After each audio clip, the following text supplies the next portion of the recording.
Chers lecteurs, chères lectrices, la lettre de la Chambre criminelle du mois d'octobre comporte une sélection d'arrêts moindre que ses éditions précédentes.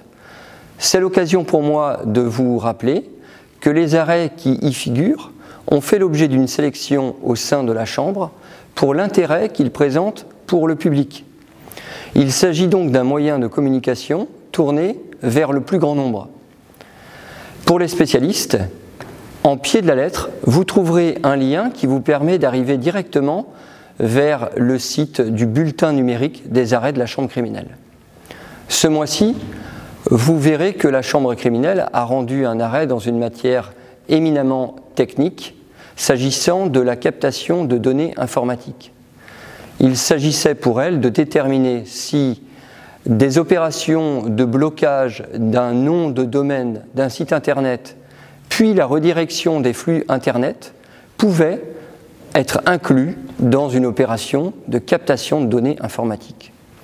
La Chambre criminelle a répondu par l'affirmative, considérant que là où la loi ne distingue pas, il n'y a pas lieu de faire une telle distinction, parce qu'il s'agissait avant tout d'éviter que les administrateurs du site internet ne puissent entraver la mesure de captation de données informatiques qui était mise en œuvre.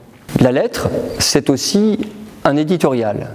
Et ce mois-ci, c'est un membre historique du comité de rédaction qui se livre à cet exercice, Lionel Assincy, conseiller référendaire à la Cour de cassation et par ailleurs professeur associé à l'Université d'Angers, explique la richesse de son parcours et décrit à quel point ces deux métiers, ces deux fonctions se nourrissent l'une de l'autre et l'une et l'autre.